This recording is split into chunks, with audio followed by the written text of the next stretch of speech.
There are moments when we receive warnings through channels we cannot explain scientifically, alerts that come through impossible dreams, statistically absurd coincidences, or intuitions so powerful they seem to come from another dimension of reality. Over the past 10 months, I've documented 4 extraordinary cases that occurred in different regions across the United States. Cases that made me question everything I thought I knew about the limits of communication between the human mind and future events. Each of these accounts was rigorously investigated, with evidence that defies any conventional explanation. The first case involves an HVAC maintenance technician in Phoenix who began having recurring nightmares about a specific accident.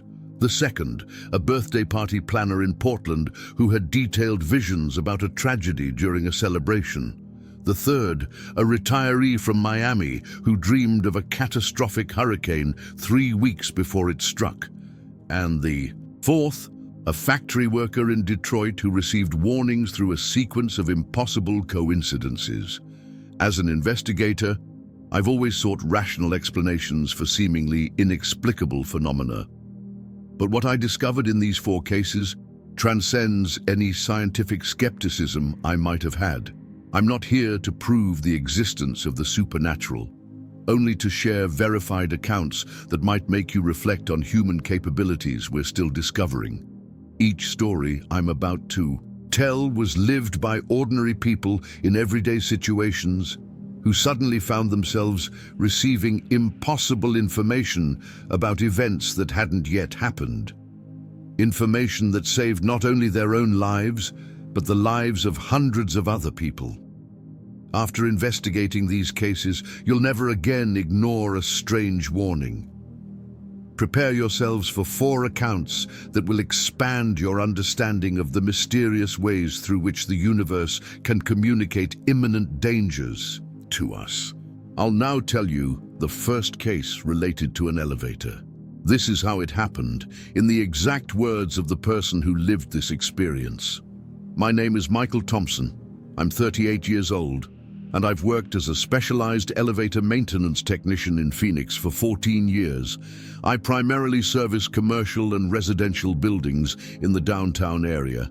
It's work that demands absolute precision because any mistake can result in serious accidents. It was a Thursday, December 14th, 2023. I remember the date because it was when my professional life changed forever. For 3 consecutive nights, I had the same nightmare with details so specific and technical that it was impossible for me to have consciously invented them. In the nightmare, I was doing maintenance at the Corporate Plaza Tower, a 26-story building where I've worked monthly for 9 years. But this time, something was terribly wrong with passenger elevator number 3. In the dream, I could see with microscopic clarity each defective component. The main steel cable showed rupture of 23 wires in the upper sheave region. The safety brake had 78% wear on the pads, and the counterweight was misaligned by 4.7 centimeters to the left. Even more disturbing, in the nightmare, I could calculate exactly when the system would fail. Monday, December 18th at 9:47 a.m. with 8 people inside the car descending from the 19th floor. I always woke up at the same point, watching the 8 people falling, in free fall for 18 floors, hearing the screams, feeling the impact. What disturbed me most wasn't just the realism of the nightmare, but the impossible technical precision. In the dream, I knew measurements, wear percentages, and engineering calculations that I didn't usually memorize with such accuracy. I haven't told you the scariest part yet. During the weekend, the nightmares became more specific and included elements that shouldn't have been in my memory. In the dream, I could see specific serial numbers of components, manufacturing dates of parts, and even conversations that people would have inside the elevator moments before the accident. One of the people would be Dr. Sarah Mitchell, a dentist from the 8th floor, who would be talking with her 12-year-old son about his braces appointment. Another would be Mr. Frank, a retired security guard aged 67, who would be carrying medicine for his hospitalized wife. These were impossible details for me to know, since I had never personally spoken with these tenants. On Monday, December 18th, I arrived at Corporate Plaza Tower at 7 a.m., 2 hours before my normal schedule. I told the building manager that I needed to do an urgent preventive inspection on Elevator 3. Using my most precise equipment, I began examining each component I had seen in the nightmare. In 40 minutes of inspection, I discovered something that chilled my blood. Everything was exactly as I had dreamed. The main cable had exactly 23 broken wires at the upper sheave. The safety brake had 78% wear on the pads. The counterweight was misaligned by 4.7 centimeters to the left. These were specific measurements that matched millimetrically with what I had seen in the nightmares. I immediately shut down the elevator and informed the manager about the critical problems. He was shocked because the elevator had passed routine inspection just 2 weeks before.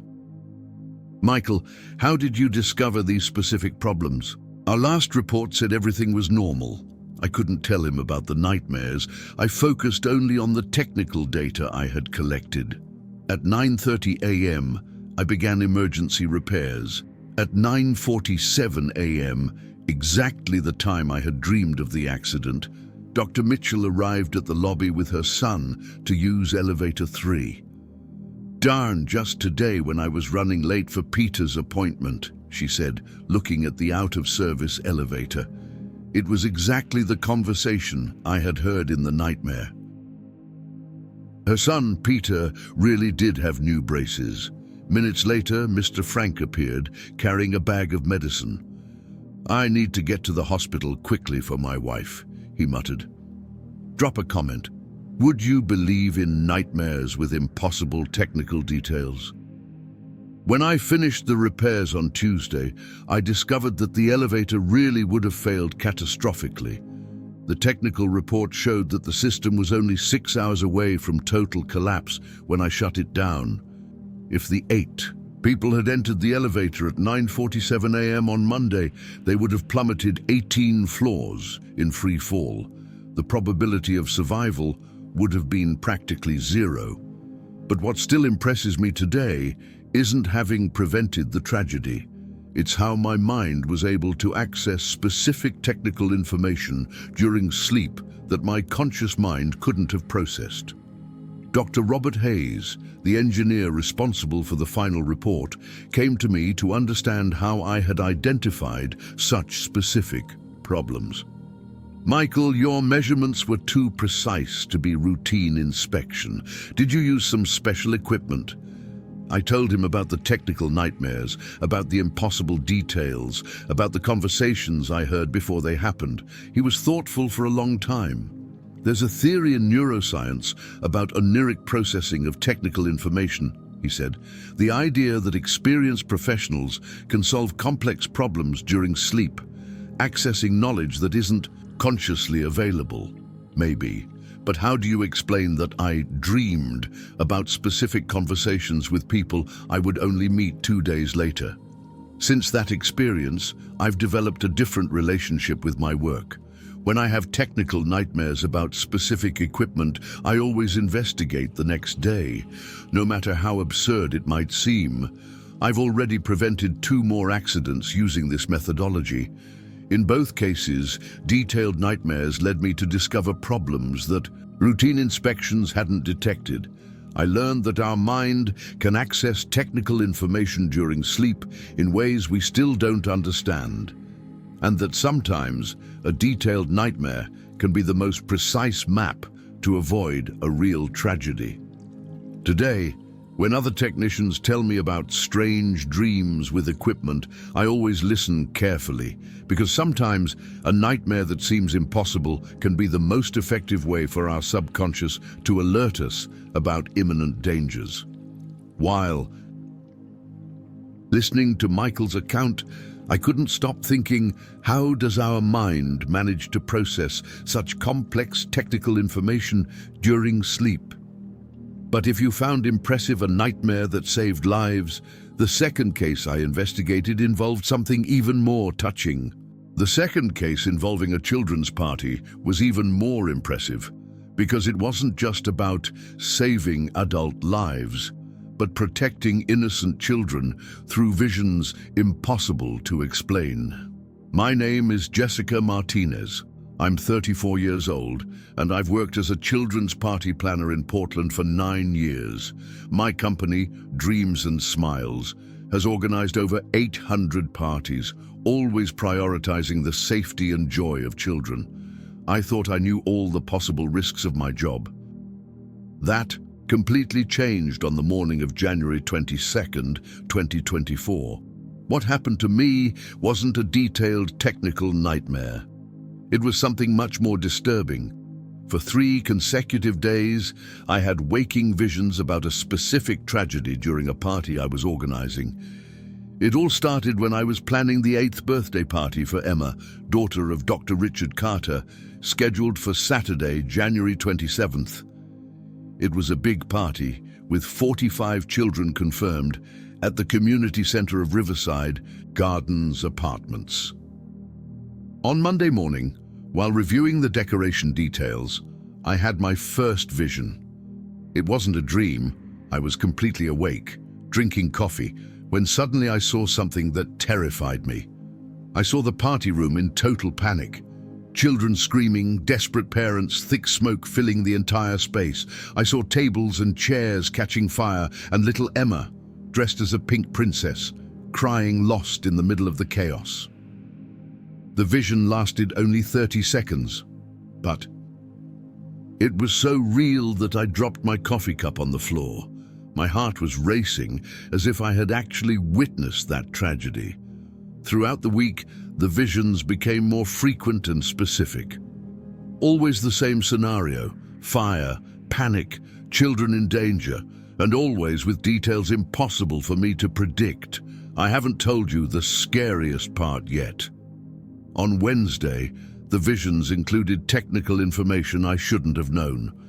I saw that the fire would start in the electrical circuit of the cake table at 3:43 p.m., caused by overload in the building's old installation. Even more specific, I saw that the problem would be in outlet number 7 on the east wall, which had deteriorated wiring for months. The initial spark would happen when the sound technician plugged in the wireless microphone to sing "Happy Birthday." On Thursday, the visions became even more detailed. I saw specific names of the first children who would be affected by the smoke. Tyler Johnson, age 6. Asthma, Madison Clark, age 7, panic, and little Ethan, age 4, closest to the table. These were children I didn't know personally, since the guest list had been made by the parents. On Friday, the day before the party, the visions also included specific conversations that would happen moments before the accident. I heard Dr. Carter saying to his wife, "I'm so glad we hired Jessica, everything is perfect." And I heard Emma asking to blow out the special candle first. I could no longer ignore the signs. I decided to act. On Saturday morning, I arrived at the venue 3 hours before the party and asked to examine the entire electrical installation. The building manager was surprised by my request, but agreed to call an electrician. The technician, Mr. Rodriguez, examined the entire system. When he got to outlet number 7 on the east wall, his expression changed completely. "Holy cow," he said. "This outlet has completely deteriorated wiring. Any high power. Equipment plugged in here could cause a short circuit and start a fire."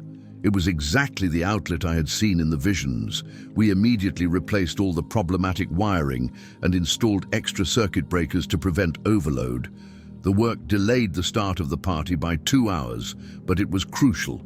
At 3:43 p.m., exactly the time I had envisioned the accident, the sound technician plugged in the wireless microphone to entertain the children. If the wiring hadn't been replaced, at that exact moment, the short circuit would have occurred. And then I discovered something that kept me awake for weeks. During the party, I personally met the children I had seen in the visions. Tyler really had asthma and always stayed close to the exits. Madison was an extremely shy girl who got scared easily. Ethan, the 4-year-old, had the habit of always staying near the cake table, exactly as I had seen in the visions, without ever having known these children before. "Doctor," Carter really said to his wife, "I'm so glad we hired Jessica. Everything is perfect." And Emma really asked to blow out the special candle first, a musical candle that had been a surprise from her parents. How could I have seen and heard specific conversations before they happened? The party went perfectly. 45 smiling children, satisfied parents, and a radiant birthday girl. But I couldn't stop thinking about what would have happened if I had ignored the visions. Dr. Carter approached me at the end of the party. "Jessica, I heard you insisted on replacing the wiring. How did you discover there was a problem?" I couldn't lie to him. I told him about the visions, about seeing his daughter in danger, about the specific details that led me to the defective outlet. He looked at me seriously, without the skepticism I expected. "Jessica, I've been a neurologist for 15 years, he said. "I've documented cases of people who develop parental hypervigilance and extreme sensitivity to dangers involving children. Maybe your work has developed this ability." "Maybe. But how do you explain that I saw specific conversations and technical details before any inspection? Since that party, I've developed extra safety protocols for all events. I always inspect electrical installations, always test equipment in advance, always have specific evacuation plans." Drop a comment. Would you believe in visions that saved children? I've organized over 150 parties. Since then, and on 3 occasions, I've had similar visions that led me to discover real safety problems. Unstable structures, defective equipment, risks that normal inspections didn't detect. I learned that when we work with children, our mind develops a special sensitivity to detect dangers, and that sometimes an impossible vision can be the most precise alert to protect those we love most. Today, when other people in the business tell me about hunches or intuitions about safety, I always listen carefully, because sometimes a vision that seems absurd can be the difference between an unforgettable party and an irreversible tragedy. Jessica's story made me reflect on our capacity to protect those we love through inexplicable channels. When I finished documenting her case, one question remained. Could it be possible that our protective instinct can transcend the physical limitations of perception? It was thinking about this that I came to the third account. The third account about a flood defies any meteorological explanation, as it involved specific predictions made weeks before any official signs of the disaster. My name is Robert Williams. I'm 71 years old, retired, and I've lived in the Riverside neighborhood of Miami for 45 years. I worked as a bank manager my entire life, always been a practical person and skeptical about superstitions. I never believed in premonitions or supernatural phenomena. That completely changed in the early morning of February 15th, 2024. What happened to me wasn't waking visions or technical nightmares. It was something much more unsettling. For 4 consecutive nights, I had extremely detailed dreams about a devastating flood that would specifically hit my area 3 weeks later. In the first dream, I saw my street, Northwest 7th Avenue, completely flooded. The water reached the 2nd floor of buildings, cars were swept away by the current, and people were calling for help from windows. But what impressed me most was the impossible precision of the details. I saw that the flood would begin on March 8th at 2:20 p.m., starting at Flagler Street and spreading rapidly throughout the entire area. In the dream, I could even see the exact water level at specific points: 1.8 meters at the corner pharmacy, 2.3 meters in front of Mr. Garcia's convenience store, and 3.1 meters at the lowest part of the street, near the main storm drain. These were specific measurements I couldn't have calculated consciously. During the following dreams, the information became even more detailed. I saw that the cause would be the rupture of the main stormwater pipeline on Biscayne Boulevard, combined with torrential rain of 100 millimeters in 4 hours. Even more specific, I saw that the problem would start in the pipeline that runs under the overpass, at the exact point where there's a 90-degree curve that had been obstructed by debris for months. I haven't told you the scariest part yet. In the dreams, I also saw specific people in dangerous situations. Mrs. Elena, my 83-year-old neighbor, was trapped in her ground floor apartment, unable to get out. Little Marcus, age 12, was trying to save his dog that got trapped in the flooded garage. These were details about people I knew by sight, but with whom I rarely talked. On the fourth night, the dream also included the solution. I saw that if people were alerted 6 hours in advance, everyone would be able to protect themselves. I saw specific escape routes, safe high points, and even which cars should be moved first. During the following weeks, I couldn't stop thinking about the dreams. I obsessively checked weather websites, but no forecast indicated intense rain for early March. On the contrary, a relatively dry period was predicted. But the precision of the details bothered me. I decided to do something I had never done: physically investigate the locations that appeared in the dreams. In the first week of March, I walked along Biscayne Boulevard, looking for the obstructed pipeline I had seen. I asked for information at City Hall and discovered that there really were old reports of drainage problems in that area. A maintenance worker confirmed, "Yes, Mr. Williams, that pipeline curve always gives us trouble. We've needed to clean it for years, but there's no budget for major work." It was exactly what I had seen in the dreams. On Thursday, March 7th, the day before, the date predicted in the dreams, I woke up with inexplicable anxiety. Throughout the day, I felt an irresistible compulsion to alert my neighbors about the danger. Even at the risk of seeming crazy, I decided to act. I started by visiting Mrs. Elena. "Mrs. Elena, I know this will sound strange, but I have a very strong feeling that tomorrow there's going to be a serious flood. Wouldn't you like to spend the day at your daughter's house?" She looked at me with surprise, but agreed. "Mr. Williams, you've always been sensible. If you're worried, I'll go." I visited 15 more neighbors during the day, making up excuses about unofficial forecasts of intense rain. Most agreed to take extra precautions. On Friday, March 8th, I woke up at 6 a.m. with my heart racing. At 8 a.m. the sky was still clear, but I felt strange atmospheric pressure. At 2:15 p.m. the first drops began. At 2:20 p.m., exactly the time from the dreams, torrential rain like Miami hadn't seen in decades began pouring down. In 2 hours, Biscayne Boulevard overflowed. At 4:30 p.m., the flood hit my street exactly as I had dreamed. The water reached 1.8 meters at the pharmacy corner, 2.3 meters at the convenience store, and 3.1 meters at the lowest point. Drop a comment. Would you believe in dreams with exact measurements? All the neighbors I had alerted were safe. Mrs. Elena was at her daughter's house.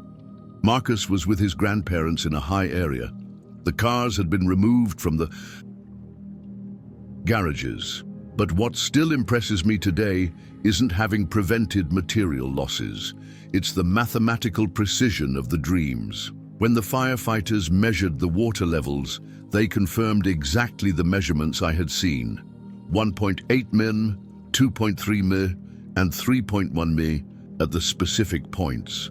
How could I have dreamed of such precise measurements 3 weeks beforehand? Fire Captain James Rodriguez approached me 2 days later. "Mr. Williams, we heard you alerted residents before the flood. How did you know it would be so serious?"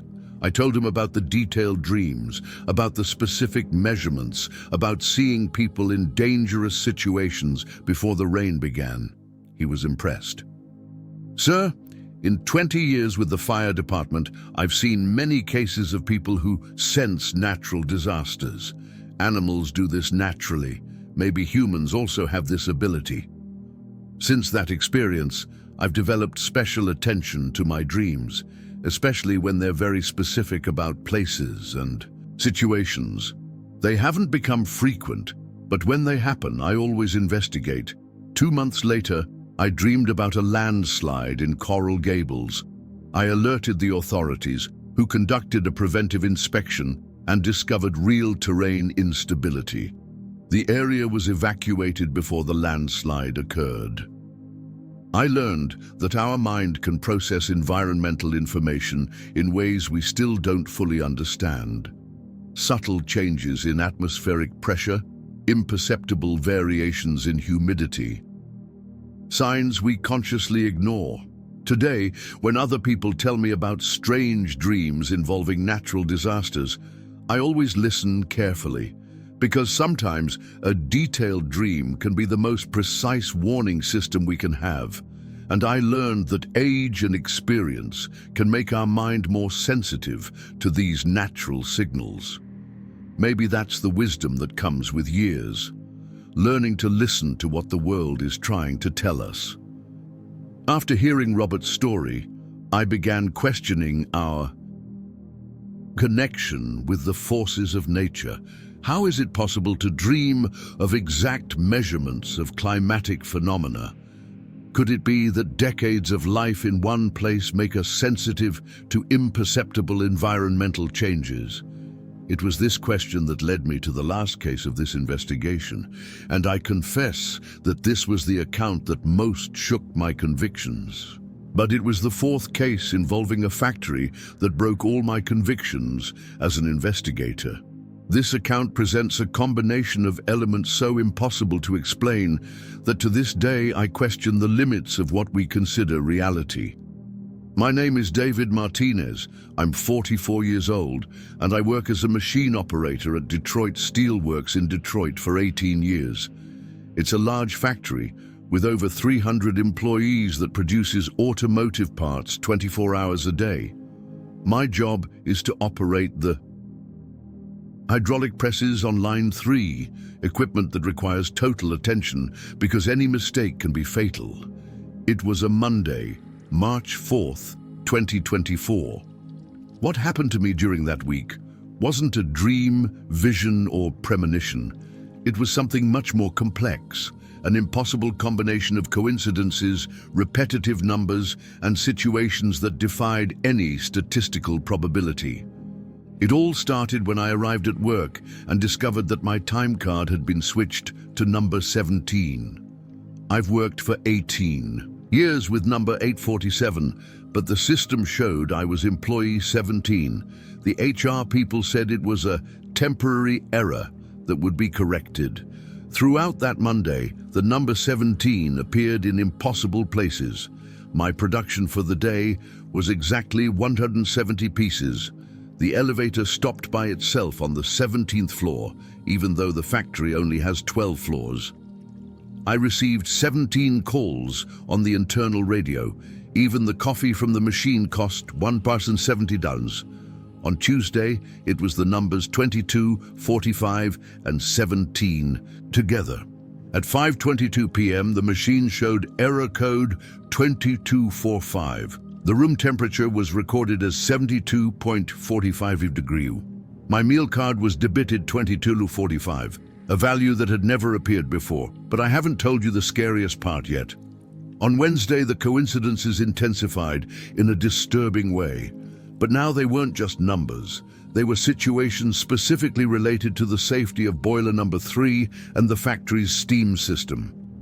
Throughout the day, employees from different departments approached me to talk about steam problems without me asking anything.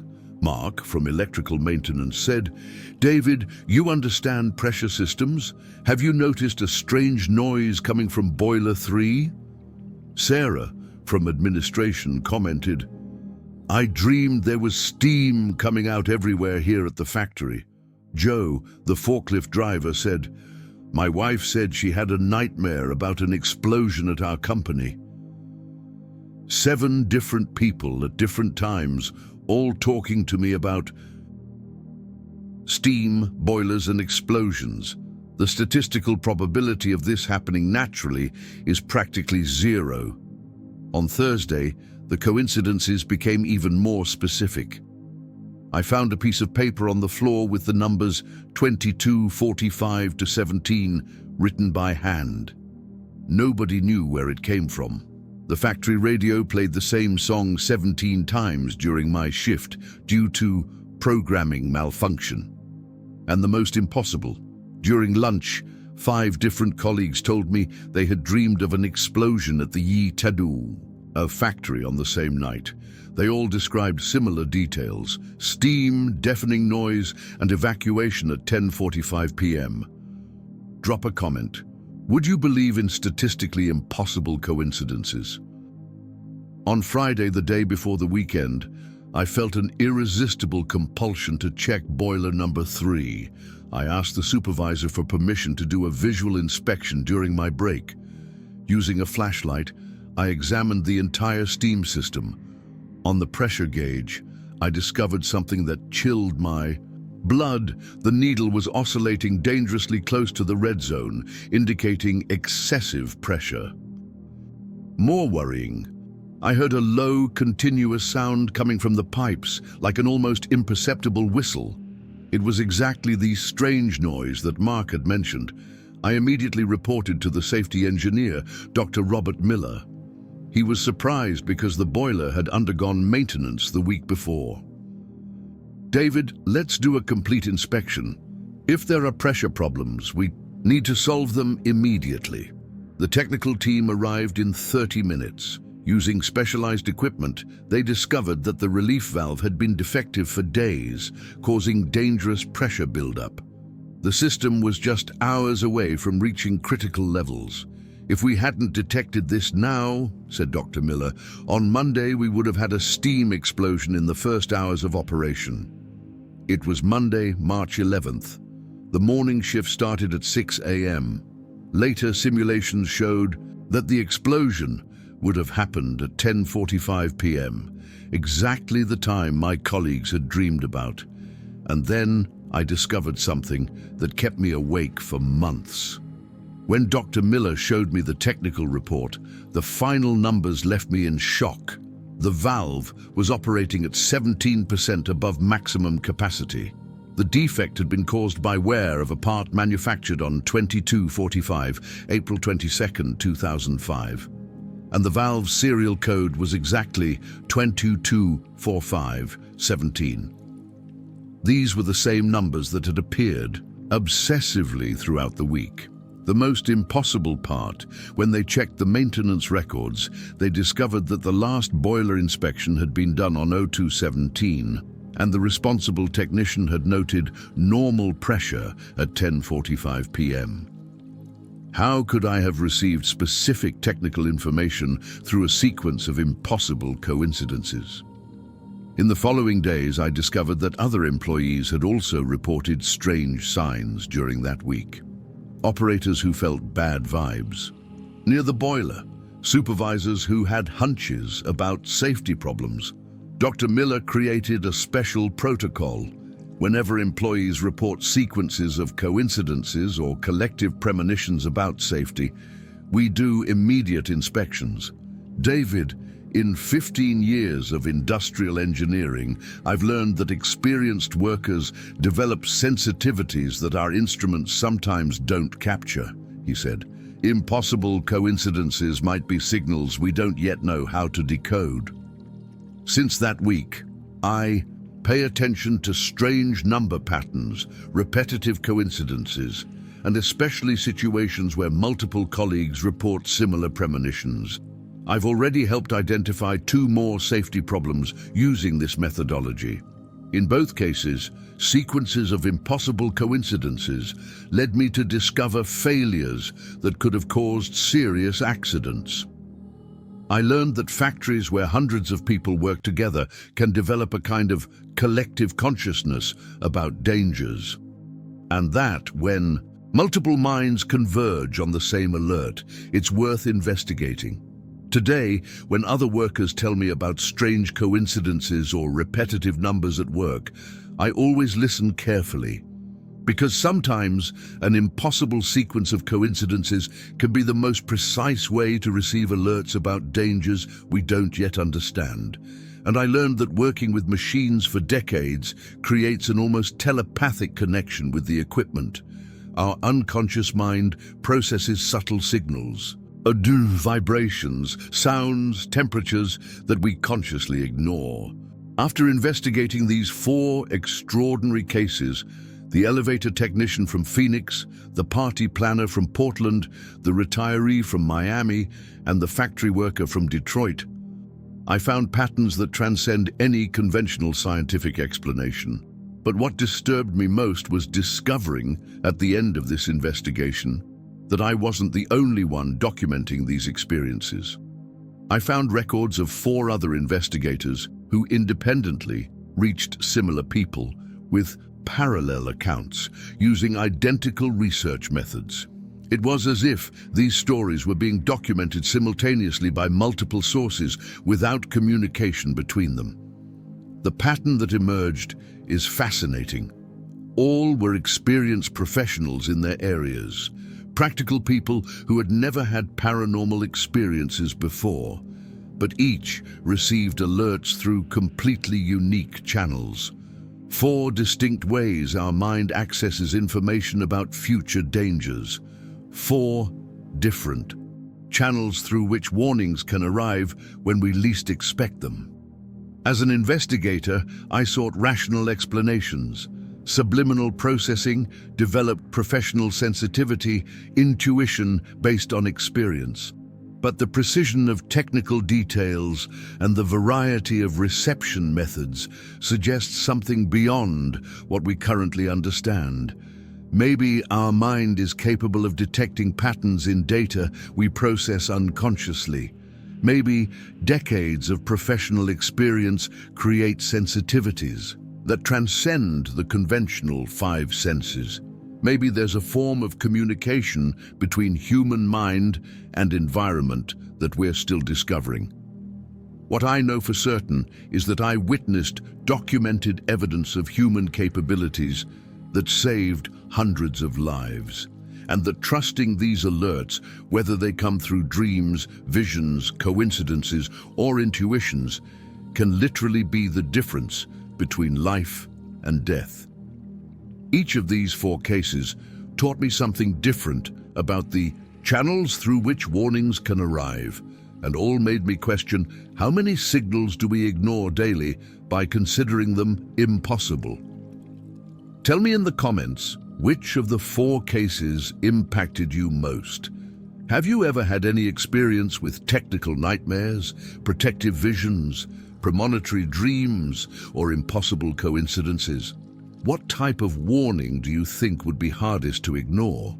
If these stories made you reflect on the limits of human perception, give it a thumbs up to support the channel and subscribe so you don't miss any investigation. I always bring cases that will expand your understanding of what's possible.